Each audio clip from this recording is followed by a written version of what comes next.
पुराने समय की बात है। मगध राज्य में मंत्री पद के लिए आवेदन चल रहे थे। सारी तैयारियां हो चुकी थी और शहर के बहुत से प्रतिष्ठित लोग इस मंत्री पद के लिए आवेदन कर रहे थे। भला नगर का कौन प्रतिष्ठित आदमी होगा जो राज दरबार में मंत्री पद हासिल नहीं करना चाहेगा। इसीलिए नगर के गिने चुने प्रतिष्ठित लोग इस पद को हासिल करने के लिए अपनी पूरी ताकत झोंक रहे थे। ऐसा ही एक युवक था संतोष। मन का एकदम साफ युवक, दूसरों की मदद करने वाला, हर जरूरतमंद की सेवा करना, ये सीख उसने अपने माँ बाप से भली भांति ले ली थी। इसीलिए नगर में उसकी काफी इज्जत थी, काफी रुतबा था। भला इंसान होने के साथ साथ संतोष में और भी गुण थे, जैसे कि उसका वाक गुण। वो जब बोलता था तो लोग सुनते ही रह जाते थे। उसके भाषण, उसके वक्तव्य सभी को प्रभावित कर देते थे। ये कला उसमें बचपन से ही थी और समय के साथ साथ उसने अपनी इस कला को और भी ज्यादा निखार लिया था। ऐसा नहीं था कि मंत्री पद के लिए आवेदन करने वाले दूसरे युवकों में किसी गुण की कमी थी। उसके प्रतिद्वंद्वी भी किसी से कम नहीं थे। वो भी अपना भरपूर प्रयास कर रहे थे और उनमें भी किसी गुण की कोई कमी नहीं थी। लेकिन संतोष के पास बोलने की ताकत दूसरों से ज्यादा थी। वो जब बोलने लगता था तो लोग उसकी वाणी से प्रभावित हो जाते थे और मंत्री पद के लिए यही गुण सबसे सर्वश्रेष्ठ होना चाहिए। यही गुण आपको मंत्री पद दिलवा सकता है। अगर आप अपने भाषण और अपने वक्तव्य से अपनी जनता को, अपने नगर के लोगों को प्रभावित कर पाते हो तो आप मंत्री पद के लिए अच्छे दावेदार हो सकते हो। इसी कारण संतोष का रुतबा पूरे नगर में फैला हुआ था और उसकी प्रतिष्ठा को और भी ज्यादा नगर में फैलाने के लिए उसके दोस्त, उसके चाहने वाले जी जान एक करके लगे हुए थे। उन्हीं दोस्तों में संतोष का एक दोस्त विपिन हुआ करता था। विपिन संतोष का बचपन का मित्र था और दोनों में बहुत गहरी मित्रता थी। लेकिन संतोष की तरह विपिन उस नगर का कोई प्रतिष्ठित युवा नहीं था। वो एक साधारण से परिवार से था और ना ही उसमें भाषण देने का या कोई वक्तव्य पेश करने का कोई कौशल था। वो सिर्फ अपने दोस्त संतोष को जिताने के लिए दिन रात एक कर रहा था और संतोष भी इस बात से भली भांति परिचित था। वो अच्छी तरह से जानता था कि विपिन मुझे जिताने के लिए कोई कसर बाकी नहीं छोड़ रहा है और इस कारण से संतोष अपने दोस्त विपिन की बहुत इज्जत करता था और अपने सारे दोस्तों में उसे ही सबसे सर्वश्रेष्ठ समझता था। और जल्द ही वो समय भी आ गया जब आवेदन होने वाला था और इसके बाद मंत्री पद के आवेदन के लिए जो परिणाम सामने आया उसको देखकर संतोष फूला नहीं समाया, क्योंकि उसने एक अभूतपूर्व जीत हासिल की थी। उस नगर में कोई भी इतनी वोटों से कभी नहीं जीता था जितना कि संतोष जीता था। संतोष अपनी इस जीत से फूला नहीं समा रहा था। जब मगध के सम्राट ने जनता को वक्तव्य देने के लिए संतोष को ऊपर बुलाया तो संतोष ने उन सभी का आभार व्यक्त किया जिन्होंने संतोष पर अपना भरोसा दिखाया था और साथ ही उसने अपने सबसे अच्छे दोस्त विपिन को भी संबोधित करते हुए कहा कि ये जीत विपिन के बिना संभव नहीं हो पाती। मैं विपिन का बहुत आभारी रहूंगा और विपिन जैसा दोस्त जिसे मिल जाए उसे कोई कैसे हरा सकता है। इस वक्तव्य के पहले विपिन को ना तो सम्राट जानता था और ना ही वहां की जनता जानती थी, लेकिन इस वक्तव्य के बाद सब लोग विपिन को पहचानने लग चुके थे। धीरे धीरे समय बीतता रहा और अब संतोष दरबारियों के मंत्रियों में एक अहम दबदबा रखता था। सम्राट भी उसके विचार और उसकी सलाह को सबसे ज्यादा तवज्जो देते थे। लेकिन एक अच्छा इंसान होने की वजह से संतोष अपने दोस्त विपिन को भी अपने साथ ही रखता था और कोई भी सलाह मशवरा करना हो तो वो विपिन की सलाह जरूर लिया करता था। इसी वजह से धीरे धीरे विपिन का रुतबा संतोष से ज्यादा बढ़ने लगा और सम्राट संतोष की सलाह से ज्यादा विपिन की सलाह को तवज्जो देने लगा।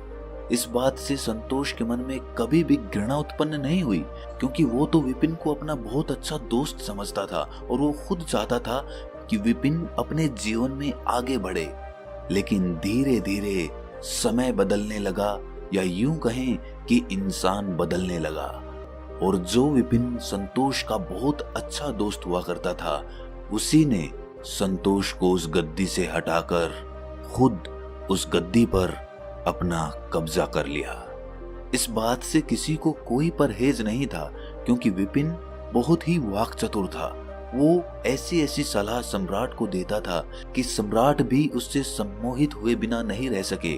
और सम्राट ने भी जब विपिन को संतोष का पद लेने के लिए कहा, तो विपिन के रास्ते की सारी बाधाएं स्वयं ही खत्म हो गईं। अब मंत्री पद की गद्दी पर संतोष की जगह विपिन विराजमान हो चुका था। और धीरे धीरे विपिन ने अपने दोस्त संतोष को उस राज दरबार और अपने आप से दरकिनार कर दिया। अब संतोष के लिए उस राज दरबार में कोई जगह नहीं थी। उसे राज दरबार के अंदर भी नहीं घुसने दिया जाता था। जब संतोष ने अपने दोस्त विपिन से मदद मांगी, तो विपिन ने भी उसे ये कहकर मना कर दिया कि दोस्त, मैं इसमें कुछ भी नहीं कर सकता। ये सब हमारे सम्राट का फैसला है। भला मैं अपने सम्राट की अवज्ञा कैसे कर सकता हूँ। और ये कहकर विपिन राज दरबार में अंदर चला गया और संतोष वहीं पर बाहर खड़ा खड़ा अपनी आंखों में आंसू लिए वहीं पर बैठ गया। इसके साथ ही बैठ चुका था उसका अपना दिल, जिसे उसके दोस्त ने ही तोड़ दिया था। विपिन ये सदमा बर्दाश्त नहीं कर सका और अब उसे अपना जीना ही व्यर्थ लगने लगा था, क्योंकि नगर में अब हर जगह उसका मजाक उड़ाया जाता था। और एक दिन संतोष ने एक ऐसा निर्णय लिया जिसके बारे में नगर में किसी ने कभी सोचा भी नहीं था। जी हाँ, संतोष निकल चुका था आत्महत्या करने के लिए। उसे अब कोई भी रास्ता नजर नहीं आ रहा था। इसीलिए वो अपने कदम जल्द जल्द बढ़ाता हुआ एक पहाड़ी पर जा पहुंचा। उसकी योजना थी कि वो वहीं पहाड़ी से कूदकर अपनी जान दे देगा। लेकिन जब वो कूदने जा रहा था, तभी वहां से एक बौद्ध भिक्षु गुजर रहा था।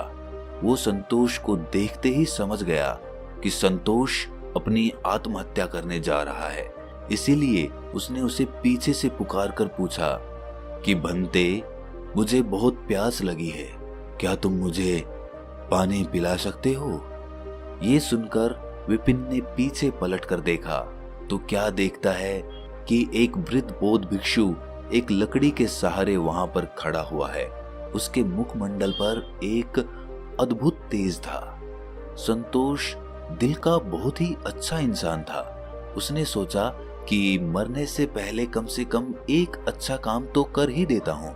और यही सोचकर वो पास के तालाब से उस बौद्ध भिक्षु के लिए पानी लेने के लिए पहुंच जाता है। थोड़ी देर में वो पानी का घड़ा भरकर वापस उसी जगह पर पहुंचता है जहां पर वो बौद्ध भिक्षु ध्यान में बैठा हुआ था। उसने वापस आकर उस बौद्ध भिक्षु को पानी पिलाया और कहा कि हे बंते, अब मुझे जाने की आज्ञा दीजिए। शायद यही कर्म मेरी जिंदगी का आखिरी कर्म कहलाएगा। और ये कहकर वो उसी पहाड़ी की ओर चलने लगा। बौद्ध भिक्षु ने उसे पीछे से पुकार कर कहा कि हे बंते, जब तुमने निश्चय ही कर लिया है कि तुमने आत्महत्या करनी है, तो मैं तुम्हें रोकूंगा नहीं। लेकिन आत्महत्या तो तुम कुछ क्षण बाद भी कर सकते हो। क्या तुम कुछ क्षण मुझ अकेले आदमी का साथ दे सकते हो? क्या तुम थोड़ी देर मेरे साथ बैठकर बातें कर सकते हो? मैं बहुत दिनों से जंगलों में अकेला घूम रहा हूँ और अब इतने दिनों के बाद मुझे एक इंसान दिखा है। ये सुनकर संतोष कुछ सोचकर उस बौद्ध भिक्षु के पास आकर विराजमान होकर बैठ जाता है। इसके बाद बौद्ध भिक्षु उससे आत्महत्या करने का कारण पूछते हैं। उस पर संतोष उन्हें अपनी पूरी दास्तान कह सुनाता है। ये सुनकर बौद्ध भिक्षु संतोष की पीठ थपथपाते हुए कहते हैं कि संतोष, तुम एक बहुत अच्छे इंसान हो, लेकिन इस संसार में जीने के लिए सिर्फ अच्छा इंसान होना ही मायने नहीं रखता। उसके साथ साथ तुम्हें अपनी बुद्धि और विवेक का भी इस्तेमाल करना पड़ता है। अगर तुम सिर्फ एक अच्छे इंसान बनकर एक अच्छा जीवन व्यतीत करना चाहते हो तो तुम एक साधारण इंसान बनकर कर सकते हो, लेकिन अगर तुम्हारे ऊपर किसी पद की जिम्मेदारी है तो उस पद की रक्षा करने के लिए तुम्हें अपनी बुद्धि और विवेक का इस्तेमाल करना होगा। कभी भी अपने पद की सुरक्षा हेतु ये 7 बातें किसी को मत बताना, वरना तो तुम मुसीबत में पड़ जाओगे। ध्यान से सुनना। पहली बात जो किसी को नहीं बतानी चाहिए वो है अपनी आमदनी। अगर तुम किसी को अपनी आमदनी बता देते हो तो उस आदमी की अपेक्षाएं आपसे बहुत ज्यादा बढ़ जाती हैं, और जब आपका वो दोस्त आपसे मदद मांगता है और आप उसकी मदद नहीं करते तो उसके मन में घृणा उत्पन्न हो जाती है, क्योंकि वो सोचता है कि इतनी आमदनी होने के बावजूद मेरा ये दोस्त मेरी सहायता क्यों नहीं कर रहा है। और इसी के साथ आपकी आमदनी ठगों और चोरों को भी आकर्षित करती है। ठग और चोर अपना शिकार बनाने के लिए आपके पीछे पीछे चलेंगे और नई नई योजनाओं के तहत आपको फंसाने की कोशिश करेंगे। इसीलिए याद रखना, जब तक जरूरत ना हो, जब तक आवश्यकता ना हो, अपनी आमदनी किसी को भी मत बताना। अपने परिवार वालों से या जिस लड़की से तुम शादी करना चाहते हो उसके परिवार को आमदनी बताना गलत नहीं है, लेकिन उनके अलावा किसी को अपनी आमदनी बताना अपने पैर पर कुल्हाड़ी मारने जैसा होता है। दूसरी बात जो किसी को नहीं बतानी चाहिए वो है अपने परिवार के झगड़े। जब भी तुम अपने परिवार के झगड़ों के बारे में अपने किसी दोस्त या किसी बाहर वाले पुरुष या स्त्री को बताओगे तो वो लोग तुम्हारा फायदा उठाने से नहीं चूकेंगे, क्योंकि सब लोग चाहेंगे कि तुम्हारी प्रतिष्ठा कम हो, तुम नीचे आ जाओ और वो तुमसे ऊपर उठ जाएं। इसीलिए वो तुम्हारे घर में झगड़े कम करने की बजाय उन झगड़ों को ज्यादा उकसाने का प्रयास करेंगे। इसीलिए अपने घर के झगड़ों का निवारण किसी बाहर के आदमी से पूछना सबसे बड़ी मूर्खता होती है। तीसरी बात जो इंसान को अपनी पत्नी से भी नहीं बतानी चाहिए वो है खुद की गलतियां, अतीत में हुई गलतियां। अगर आप अपनी गलतियां दूसरों को बताएंगे, अपनी पत्नी को बताएंगे या किसी को भी बताएंगे तो वो लोग धीरे धीरे समय के साथ आप पर अपना दबदबा बनाना शुरू कर देंगे, क्योंकि वो ये सोचेंगे कि आप इतनी गलतियां कर चुके हैं और वो तो धुले हुए हैं और उन्होंने तो कोई गलतियां नहीं की। इसीलिए वो अपने आप को आपसे ऊपर आंकना शुरू कर देंगे, जिसकी वजह से भविष्य में आपको समस्याओं का सामना करना पड़ सकता है। और अपनी गलतियां बताने का एक बुरा नतीजा ये भी हो सकता है कि कल को अगर आपके दोस्त के साथ आपकी दुश्मनी हो जाए तो वही दोस्त आपकी कमियों को, आपकी गलतियों को दुनिया के सामने उजागर कर दे। चौथी बात जो इंसान को किसी दूसरे आदमी को नहीं बतानी चाहिए वो है अपना लक्ष्य। आप जो भी अपने जीवन में पाना चाहते हैं वो अपने मन में रखिए, क्योंकि अगर आप अपना लक्ष्य दूसरों को बता देंगे तो वही लोग आपके मार्ग में अड़चन पैदा कर सकते हैं। अगर वो अड़चन पैदा नहीं भी करते हैं तो अगर कल को आप अपना लक्ष्य प्राप्त नहीं कर पाए तो आप उनकी नजर में एक मजाक का पात्र बन जाएंगे। इसीलिए अपने लक्ष्य के बारे में जब तक वो पूरा ना हो जाए किसी को नहीं बताना चाहिए। पांचवी बात जो आदमी को अपने मन में ही रखनी चाहिए वो होती है अपनी कमजोरी और अपनी ताकत। अपनी कमजोरी अगर हम दूसरों को बताएंगे तो जाहिर है कि मौका पड़ते ही वो हमारी कमजोरियों का फायदा उठाने से नहीं चूकेंगे, और अगर हम अपनी ताकत दूसरों को बताएंगे तो वही ताकत हमारी कमजोरी बन जाएगी, क्योंकि लोगों को अगर हमारी वो ताकत पता चल जाएगी तो वो इसकी काट भी ढूंढ लेंगे। इसीलिए अपनी कमजोरी और अपनी ताकत किसी को मत बताना। छठी बात जो आदमी को दुनिया से छुपानी चाहिए वो है किया हुआ दान। अगर आपने किसी को दान किया है, कोई पुण्य का काम किया है तो ढिंढोरा पीटने की आवश्यकता नहीं होती, क्योंकि अगर आप किए हुए दान के बारे में दूसरों को बताते हैं तो वो दान ना रहकर आपका लालच बन जाता है, आपकी प्रतिष्ठा का एक मार्ग बन जाता है। इसीलिए अपने दान को जितना गुप्त होकर करोगे उतना ही वो आपको भलीभूत करेगा।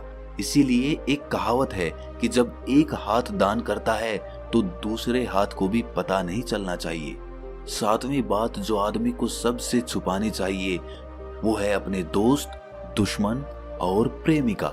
अगर आप दुनिया के सामने अपने दोस्त, अपने दुश्मन और अपनी प्रेमिका के बारे में ढिंढोरा पीटोगे तो आपके विपक्षी उन्हीं लोगों को आपके खिलाफ करके आपका फायदा उठा सकते हैं।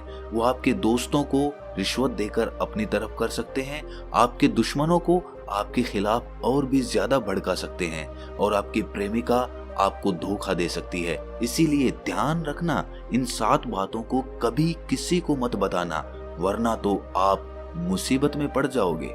और अगर आप इन 7 नियमों का अनुसरण करते हैं तो आपका जीवन खुशहाली से भरा रहेगा और आप संसार में एक प्रतिष्ठित आदमी बनकर सदैव के लिए जी सकते हैं। बौद्ध भिक्षु का ये ज्ञान सुनने के बाद संतोष के मन को बहुत ही आनंद मिला और उसने अपना आत्महत्या करने का विचार त्याग दिया। तो दोस्तों, कैसी लगी ये कहानी आपको कमेंट सेक्शन में जरूर बताना और अच्छी लगी तो इस चैनल को सब्सक्राइब करना मत भूलना।